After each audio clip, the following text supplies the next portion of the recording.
How's it going? I'm Coco. And I'm Mike. And this is Rock'N Vino, the place where we talk about wine and music and how the two go so well together. It is the BottleRock aftermath episode. It sure is. Absolutely.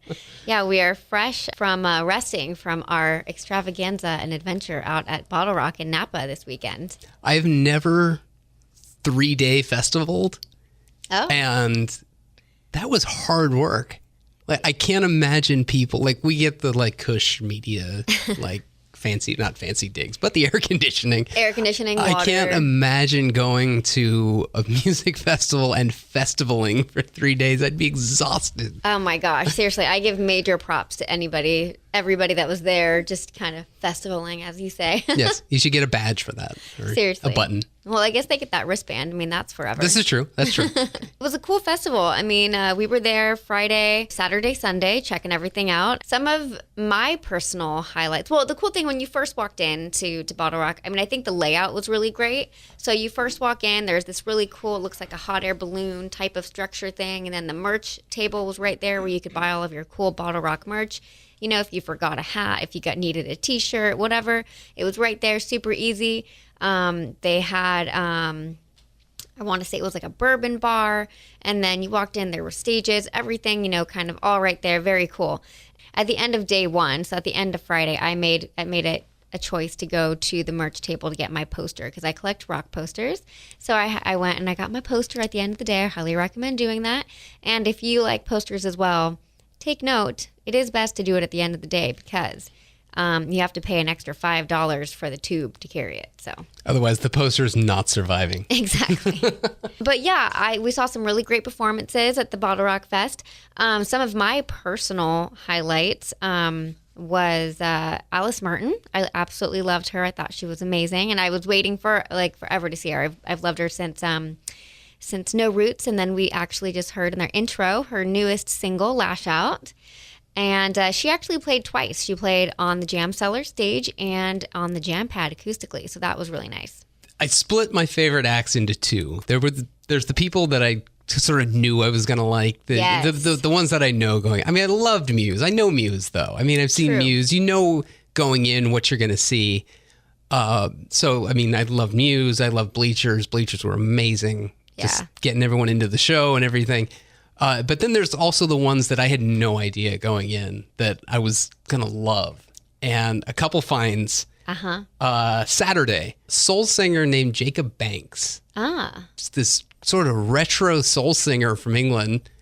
And just total throwback, an amazing band behind him. Almost a teeny tiny bit of like almost Ray Charles-ish, but like modern. It was so cool. What stage was he on? He was on the minor stage. I loved the minor stage. The Minor Family Winery stage. Yes, the Minor Family Winery stage. I loved that stage. I feel like that stage had a lot of really cool, unique acts to it. And we actually got a chance to speak to Dave Miner at the festival, which was really cool. And so he was telling us that he doesn't really get to pick and choose, but that the acts there are kind of more up and coming and just kind of more family friendly, which was nice. And we got to play some of the pinball that was there at the Minor Family stage. So that was super rad.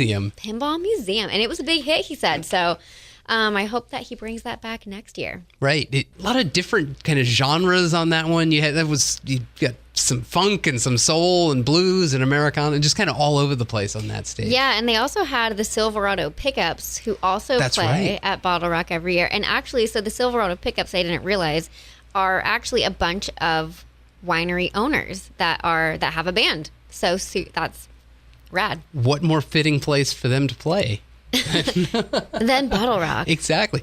So you had a chance. Luckily, Dave, great guy, had a chance. He pulled him away from his music, and he sat down with us for a few minutes to talk all things wine and BottleRock. Yeah. So it was a great interview. So check it out. Let's take a listen. I'm here with Dave Miner, owner of Minor Family Winery. And how long has Miner been a winery for? 22 years. Very cool. That's amazing. And so we are currently at BottleRock. And can you explain a little bit about how you got intermixed with BottleRock and how that all came about? Yeah, the first BottleRock, which I think was maybe 6 years ago, I think. The guys who started it, we had done a bunch of charity things with them, and I knew them through various events, and they were kind of into wine and music, and I was kind of into wine and music, so they said, hey, we're thinking about doing this festival. I'm like, well, if you guys can pull that off, it sounds like a great idea to me. So I signed on as a sponsor right away. And then after the first year, which financially didn't go great, when the new guys took over, they talked to me about continuing our sponsorship, and I said absolutely. And I even invested with them as an investor. So very cool. And obviously it's definitely worked out very well. Yeah, I think, the first year was a great year. We had tons of music. It just was a little bit challenging, but it's, for as big an event as it is, it kind of went off very smoothly. But the new guys just keep building it up and making it better every year, making it, more comfortable and easier to maneuver, and, bringing in great bands and making it, an efficient process. So it seems to get better and better every year. Yeah, it's I love coming to this festival, and I love, of course, that it's in our backyard, which is even better than very helpful, exactly. And so you guys this year, the Minor Family Stage has a little tent to the side, to the left, and you guys have kind of stepped it up with pinball this year, which is really cool. Yeah, every year we try to partner with someone fun.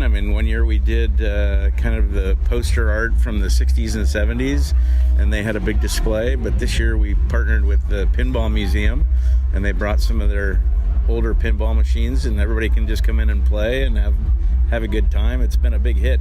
In fact, there are certain times of day you can't get anywhere near one of the machines to play. So that's awesome. Well, and pinball definitely has a lot of ties with the rock world and music. I think the Pacific Pinball Museum had a couple of James Hetfield's personal pinball machines. Wow. And I didn't even know that. I haven't I've talked to them because they're hanging out in the tent, but we're just kind of hanging out. But yeah, the history is long with pinball and rock. It is. And so with you being involved with BottleRock and being, of course, in charge of Minor, so the wine and the music, you kind of said a word the other day that they were very simpatico, and there's also a lot of wineries and winemakers that are also musicians. Yep. What's the correlation that you kind of see with wine and music? Well, I guess it's just that they're both very creative things. And I also grew up playing music, and I've been playing guitar since I was 13, and I collect guitars, and I now own a guitar company. Oh, wow. We manufacture jazz guitars in Savannah. It's called Benedetto Guitars. Awesome. So we pretty much make the best jazz guitars in the world. But all these guys are all probably frustrated musicians at some point, and realized that they had to do something else to make a living. But wine's a very creative process, and I think guitar and music is also a very creative process, and they're interestingly both really difficult ways to make a living. Right. Unless you're these guys who are playing on the main stage or whatever. But they have all the same sort of intricacies of balancing business and music, and sometimes that's a tough thing to do. But yeah, absolutely. And so how does food come into play with your winery as well, and your wines? Well, obviously food and wine go together like air and water, but I think all of us probably come from backgrounds of great cooks. Like my mom was a great cook, and and so even the chefs who are here cooking, they're extremely artistic individuals as well. And also it's a very similar thing. Running a restaurant is a difficult, challenging business, so balancing all those things becomes a tremendous challenge, and events like this kind of help promote all of us so that it becomes a much more viable way to make a living. Yeah, absolutely. And you were telling me a little bit about the musicians that are currently on the Minor Family Stage. Can you tell me a little bit about who they are and what their side jobs are? Yeah, the Silverado Pickups are playing on the stage right now, and they're all local wine guys. They're winemakers, winery owners. David Duncan from Silver Oak, Jeff Gargiulo from Gargiulo. Really, the whole band is are all local guys, so it's kind of fun. And they also happen to be the opening band for the minor stage the very first year of BottleRock, so they kind of broke the seal on the minor family stage. So That's awesome. That's very cool. And do you get to actually pick the artists that perform on the Minor Family stage? How does that work? Not really, no, but because ours is kind of the third stage, and I kind of did that on purpose myself, because I like more indie kind of stuff and more unknown stuff, and maybe more stuff that's appealing to old guys like me. But I'm not as big into the real headliner guys, And it's a stage that's a little more relaxed. It's got all shade and nice grass, and it's a little bit more of a respite from the super crowded stages. So for me, that was just kind of more my style. And all I said was, I'd kind of like to avoid like rappers and stuff like that. Awesome. And we had one year, and I think every other word was the F-bomb, and my kids were there, and I'm like, can we avoid that? Because it's a family gig, so. Yeah. It's a family stage. Let's keep it down. It's fun to have good, like, creative, experimental people, but Yeah. within reason. Yeah, absolutely. Well, thank you so much for taking the time to chat with me. I really appreciate it. Thank you. And I'll let you go back to hanging out at the stage and Bottle rocking. bottle rocking. Exactly. Yeah. All right. Thank you so much. Thank you. That was Dave Miner. He is winery owner of Yes. Miner Family Wines. He is the miner of Miner Family Wines.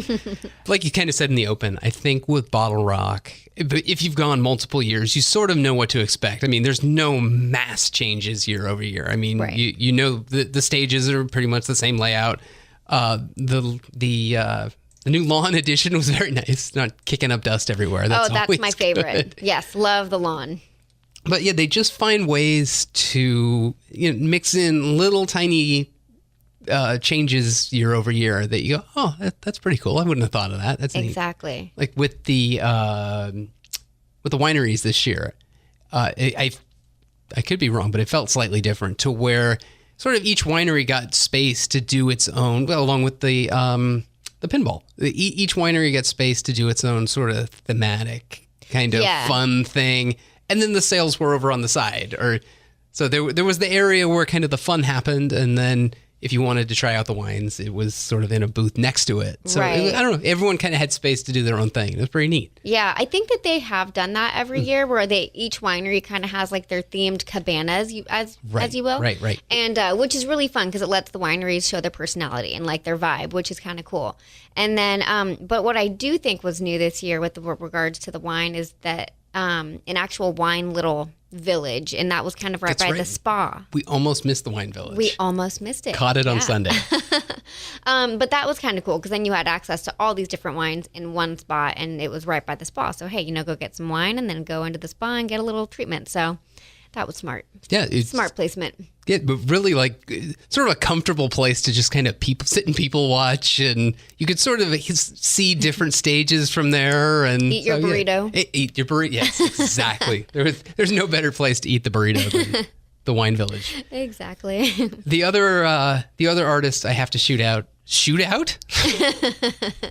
The other artist I have to mention for having a great set of, again, one I didn't know going in, was now Amy Shark. Yeah, fantastic. She's one on the list to go see going in. Mm-hmm. So good, though. She surprised me. Interesting. She did that like Eminem throwdown thing, which I definitely did not expect, and that was super rad. An Eminem cover, yet it sounded like it was her song from the beginning. Seriously. Was the funniest part. I mean, you just listen to it and you're like, this isn't an Eminem song. What? Just a cool, just hip, cool performance. And I think her album's going to be big. I think you're right. July. The other one that I really liked that I didn't know much about was Fantagram. They were on the midway stage, and I have to say, like, they were a very like toned down set. However, their visuals with the TV screens and just overall their vocals and their vibe was super cool. I can't even imagine how awesome they would be to see in a small club. Oh, definitely. That would be the perfect place for it. Yeah, that was, I think we just stumbled on that one, which is the best way to find sets. I It's pretty agree. cool. Yeah, and that's what I love about festivals is being able to just be like, oh, let's just go over here and see what we find. And it's like, oh my gosh, this band is awesome, or this artist is awesome. I'm definitely going to go check out Jacob Biggs because I did not get a chance to check him out. So, yeah. I do have to also say, for the headliners, I was super impressed by the Killers, of all people. Oh, yeah. I mean, they've been around long enough that they're an established headlining act. You know, Yes. Obviously people like them, but I was super impressed by how good they were. Was that your first time seeing them? It was my first time seeing them. Just okay. real, upbeat, slick production. They had the pinstripe suit. It was great. What did you call him in your write-up? The rock and roll Frank Sinatra?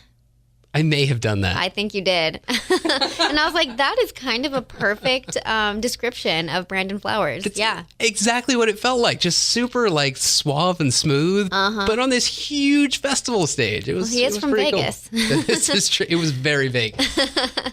And actually, I realized that this was actually my first time seeing Muse. And I've heard of Muse. I don't know. I just have somehow missed them in all these years. And they were absolutely amazing. Fantastic. I don't know why I've waited so long to see them. So now I'm happy that BottleRock brought them so I could actually see them. So that was awesome. Let's talk about some food. Food, yes. There is a plethora of food choices available and all amazing choices. So it was really hard to find out what did I want to consume that day. So definitely Friday, kind of scouted everything out. What do I want to eat? And then kind of made my way the following days with those choices. So I started out, I wanted to be healthy on Friday. I was like, okay, I need to just, Ease yourself into it. ease myself in. Exactly. So I actually went with a place called Danny's Vegan. And I had a vegan pad thai dish, and it was quite delicious. That looked delicious. That was very, very good looking. It was definitely worth standing in line, though the line for that place, not surprisingly so, was not that long. That was also part of my decision-making process. What? Not a long line for a vegan restaurant at a music festival? Shocking. What? I know. But we were in Napa, so, True. But no, that place was great, so I highly recommend that. And then we went to Bricks and had the chicken sliders and the truffle fries. The infamous truffle fries. Oh, yes. I needed to get these truffle fries. And they lasted quite some time. You got a lot of truffle fries. They man, for lasted $10. the entire day, I think. They did. That was a nice snack at the end of the day. And then, let's see. We had the taqueria Rosita. Killer Mexican food. And killer indeed it was. Delicious burritos. Great burritos. And then I had a sweetie pie to top it off, which was a chocolate whoopie cookie. Oh, yeah. Amazing. I have to give a shoot out or a shout out, whichever you'd like to say. A lash out? A lash out. I like it. Buckhorn Grill had a cool idea that I've had. It's such a simple idea, and I don't know how I've never seen it at a festival before. Just had one of their staff guys offering samples of their tri-tip, just out in front of the booth, just to anyone who walked by, just giving out samples. And I was hooked. It was so good. I went, yep, this is what I want. This is what I'm spending my money on. Big, full-on plate of tri-tip and all the fixins with it, caramelized onions and everything. Oh. So yeah, the Buckhorn Grill gets a win from me. Other highlights, which I guess they've worked out the mobile kitchens enough that it's not as risky as it sounds. No, yeah, but no. the lobster mac and cheese late on Saturday again. You have to think about the sort of weigh the risks there going in. Again, a really great dish. I loved it. It was so good. Mm-hmm. And the sliders from Mustards, also very good. From Mustards. Nice. Yeah, you can generally never go wrong with a slider. It's little tiny buns Sliders of goodness. Buns of goodness. Exactly. That's hilarious. That's so funny. And delicious. So the other thing that we... sorry. All right. The other thing that we had that was super delicious was we took a stop by the Hendrix Gin Bar. That was the 3-story bar, which, by the way, it was like a show in and of itself. That is true. Right next to the culinary stage in the middle of the festival. Yeah. And so, they had guys at the top of the bar, they're all dressed up like Victorian era, and then in the middle of the bar, like I guess they were all acrobats or something. Is that right? Is that what he was saying? Right. And yeah, so that was super cool, and they can actually make drinks from the top of the bar that goes all the way down to the middle, and then they do something in the middle, and then it comes out the bottom. It's Mark Stoddard we talked to. He is one of the, they call him the gin ambassador to the U.S. I think he'd said he was a championship mixologist and had this crazy background in drink making. Right. And just a sommelier. That's right. Uh-huh. And a super hip dude to boot. That's right. That's right. And you had a chance to talk to him. I did. I certainly did. Should we take a listen? Let's do it. It is actually a functioning bar. Okay. The top level would be the bartenders mixing the cocktail, pouring it into the plumbing system. No way. Down. That is amazing. That's Because so of cool. BottleRock and the way that they have to sell the drinks, we had to put it on draft, so we ran the line inside. But it does actually function and work.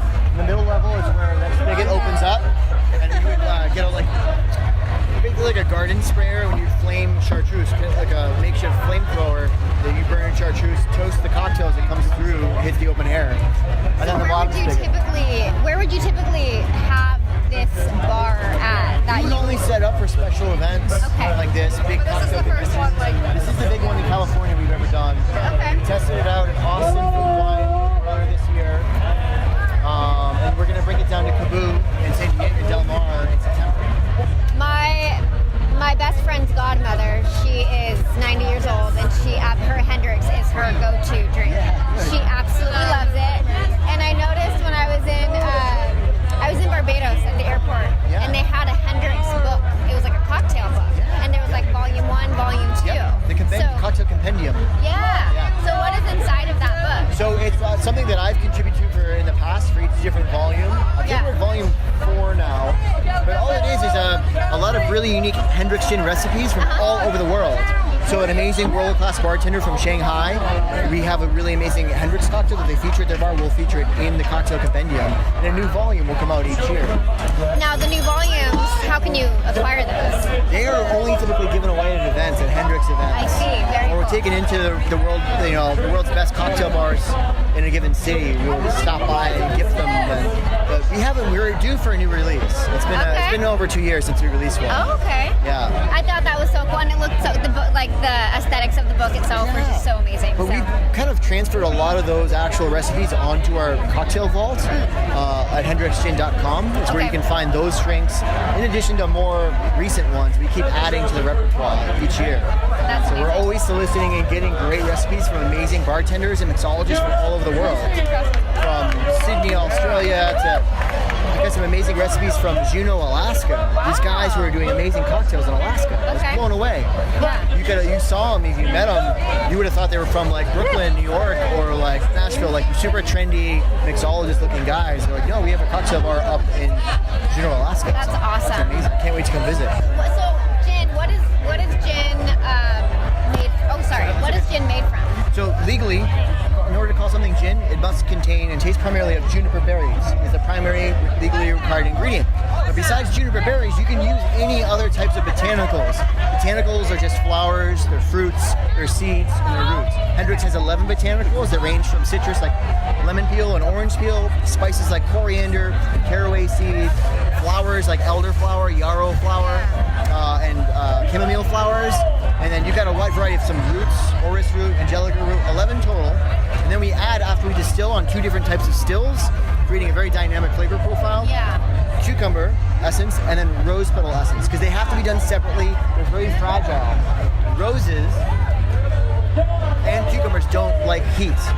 Yeah. So they're very fragile. So I don't know if you don't really see too many cooking recipes that call for boiling or cooking a cucumber. They're meant to be enjoyed fresh. Yeah. And with rose petals, it's a very delicate process where you have to use a specific type of distillation. It does it under vacuum. I won't get too sciencey about it, but it results in really capturing that amazing, remarkably fresh flavor profile you can only get that way. Amazing. Yeah. So, but gin in general tastes of juniper berry, but that's where Hendrix has been so successful that our master distiller, Leslie Gracie in Scotland, she was able to create a flavor profile that, yes, we have juniper, but you can taste all of the other botanicals. It's very well balanced. And that's what's turned a lot of folks off historically, especially from our generation, about why they don't like gin, because our grandparents drink a different type of gin. Okay, yeah. And Hendrix created this whole new category of gin that's not London Dry, that you can accentuate other flavors besides juniper. And create some amazing cocktails. Yeah, and it's so well balanced that it performs beautifully in cocktails. It's really what it's made for. Amazing. When people are outdoors, the weather warms up, you're hanging out in your garden or on a swing, and you want to make a big picture of something like this, it's really refreshing in the summertime. That was Mark Stoddard. He is Hendrix Gin Ambassador, and an ambassador he is. And as he mentioned, the butterfly effect, which was one of the coolest things I've seen. He's going to send us the recipe, and I think it's going to be on rockandvino.com. Yes. Is that where to find it? Yes. And that was a delicious drink. And I have to say, I was really jealous because he handed us 2 drinks, and he handed Mike the purple one. Of course he did. I really wanted the purple drink, which was the butterfly effect. So I can recommend it. yeah, and I'm going to try to make it now. Now I got to buy all the Now you have to ingredients. recreate it. Yeah, so I got to wait for that recipe. And yeah, so great guy, great to talk to. Now, festival tips. I know you've got things to look for when festivaling. That's true. So, and I would say also that a lot of people go to festivals not realizing kind of that it's a day, you got to be prepared, and it can get cold at night, and you can get, just all these different things. So we have some festival tips for you guys. So do you have a festival tip that you'd like to share, Mike? I would say, especially for this one, just show up early. It makes the rest of the day so much easier. If there's someone you want to see, just be there way before they get on stage. You never know. There's so many unknowns along the way. You never know what the parking situation is going to be. You never know what the line to get in situation is going to be. Come early, come prepared, and be prepared for anything. Yes. And yeah, the parking situation, actually, I felt like it was really easy to get in and easy to get out. So that was a big win. I would also say for especially the ladies, I would say wear comfortable clothing. Wear comfortable shoes. Like, I know you want to be cute, but you can still be cute and be comfortable. But hey, if your feet are hurting at the end of the day because you decided to wear heels, I'm sorry. But so I would say wear comfortable shoes and bring layers. Like, they have cute backpacks that they have now that are fashionable. So I'd say, bring a backpack. I had my little fanny pack on. Super helpful. They have fashionable fanny packs now, believe it or not. They're coming. They're making a comeback. And so I would say just be comfortable, bring the minimal amount that you absolutely need to. Like, just bring credit card, cash, phone. Yeah. Sort of related to being prepared, getting there early and being prepared. If there are big sets that you want to see of people that everyone else wants to see, also get to your stage early. If you wanted to see Bruno Mars and you got there a minute before he went on, you were not seeing Bruno Mars. I've never seen a festival area as jam-packed as I saw for that one 10 minutes before he was going to go on. For real. I was like, I need to go to the back. So we ended up watching it from a screen on the side somewhere, in the way, way, way back, and next to one of the other stages. And I was quite comfortable there because you can still hear the fireworks and everything, his show. So, if you're a huge fan of one of the headliners, definitely get your spot early. Put your little blanket down, claim your spot. But yeah, I think that started sort of late in the afternoon in that day. Is the crush started coming, and I don't think the late arrivers were aware of that. Just sort of got to the stage and went, wait, where is the stage? Oh, way, it's way over there. Way over there. Yeah. And also stay hydrated. The cool thing too about BottleRock is that they have a lot of water stations around and all this other thing. So bring an empty water bottle and you can fill that with water. Always a good thought. And get one of the reusable wine glasses. It's a Go Vino. And that way you'll get a discount on the wines that you want to taste throughout the day, which is quite lovely. I do have, just throwing out lots of kudos today. I do have one big change over the prior years in the BottleRock presentation were the gigantic, ginormous screens that were very helpful. Absolutely. Even actually on the main stage, the screens were gigantic. There's screens everywhere throughout the festival grounds. So just extra accessibility and just real clear you can see everything. Yeah, and I think actually they added some more speakers midway through for the main stage. Because like before, I remember in years past, the sound definitely kind of got muted as you got further back. And this year, that was absolutely not the case. In fact, I thought the further back I was, the better the sound was. That's at least completely true. Completely true. So I would that was awesome. I would call BottleRock 2018 a gigantic success. Massive success. Kudos. Yay to them. Should note, BottleRock 2019 dates have been announced. Memorial Day weekend 2019. Get your tickets now. Yes. They've claimed Memorial Day weekend. Yes, that is true. And so speaking of amazing festivals, there's quite a few that are still coming up if you got that festival vibe in you still. Tons. One of them is not quite a festival, but it's kind of like a mini festival, if you will. Are you talking about the pop-up festival? No, what pop-up festival?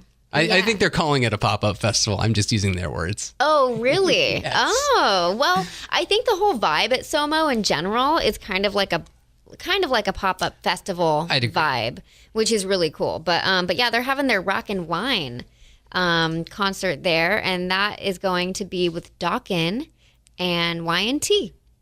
I believe there's like a full like wine tasting ticket you can get, something like a pre-show wine flight. Yeah, I know. So they're really embracing the whole rock and the wine thing. So that's pretty awesome. I feel like we should just tape live from there. I agree. It's the combination of everything this is. It's hilarious. Yeah, very fitting. And that's on June 23rd at SOMO Concerts in Rohnert Park.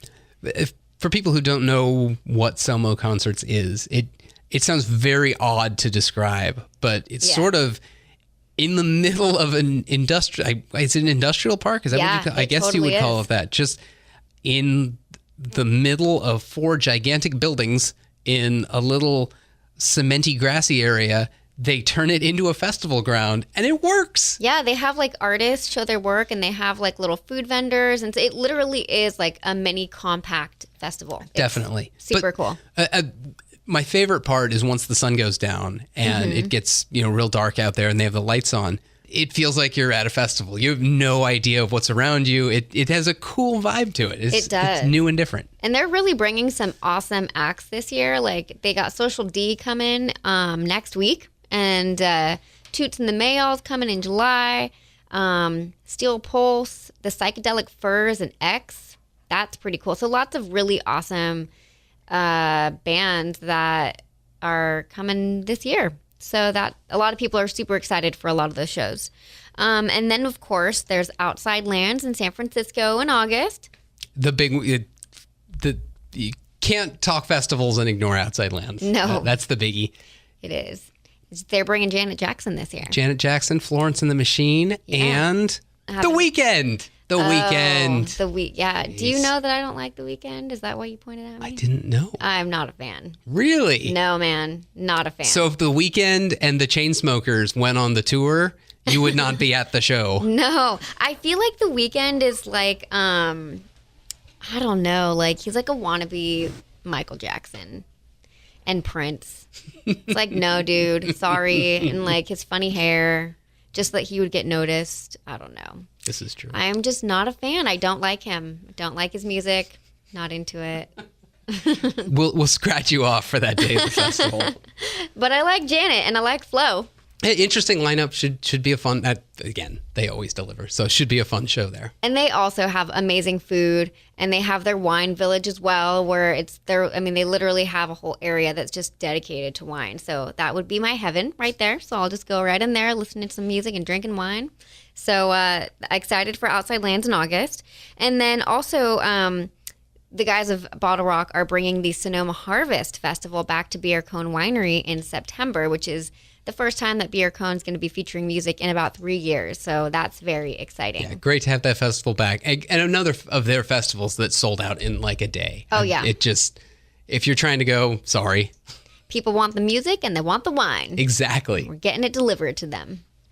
And then, of course, my favorite festival is Aftershock in Sacramento, which is a rock festival. So if you like rock and roll, like everything from like metal to punk to a little bit of emo, a little pop punk. Aftershock is kind of it's the meat and potatoes of festivals. They've sort of mixed in, like they have the little wine garden now and Caduceus cellars. Exactly. So it has all your elements of that the other festivals would have, but just sort of just the essentials version. I'd say there's more emphasis on the bands there. I mean, it's all the music there. I mean, I have to say, it's cool to see that the wine cellar, the wine area, and it's all Caduceus wine, which is essentially the winemaker owner is Maynard James Keenan of Tool, A Perfect Circle, Pucifer, you name it, all these different bands that he's in. I think he played with The Weeknd once. I think he's too cool to play for The Weeknd. Okay. So yeah, it's cool to see a lot of people hitting up the Caduceus wine cellars and not just the beer and, like your PBR and stuff. But yeah, the food is okay. They can definitely do a little bit better with the food. It's definitely hard to eat healthy at Aftershock, but You're telling me there's no vegan food there? Not unless I'm eating a piece of broccoli. But that's okay. We'll forgive them for this. But actually, so at Aftershock, they're bringing Incubus, who just played at BottleRock. And then I'm super excited. So I'm excited for the lineup on Saturday.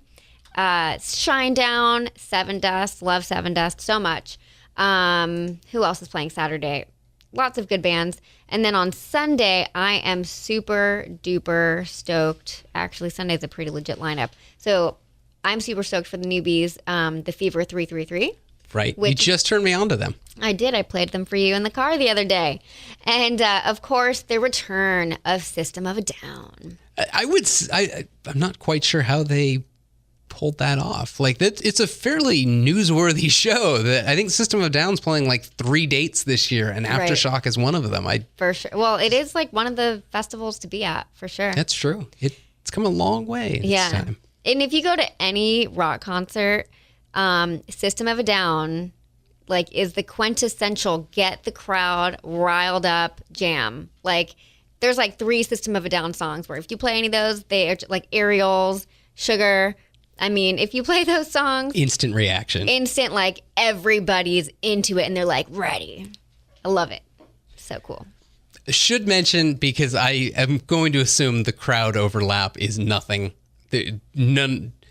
None of these two audiences are going to the same festivals. That same weekend is, just have to mention, Treasure Island Music Festival is coming back to Treasure Island, I believe in a different venue. Took I think only 1 year off, but 1 or 2 years off. They found a new home, and it's the same weekend. Lots more music coming this year. So if you missed out on BottleRock for whatever reason, unfortunately, but there are plenty of more musical opportunities for you in the near future. So check it out. We'll list all these festivals on our website, rockandvino.com. Beautiful. And we will check in throughout the summer, I guess. Absolutely. So many festivals to hit. So little many time. Festivals. Count me in. And wear those earplugs, people. I know they're not cool, but they have earplugs that still make you hear and not hear your own voice. So I recommend that. What? Sorry. Until next time. Until next time. Thanks, everybody. Cheers.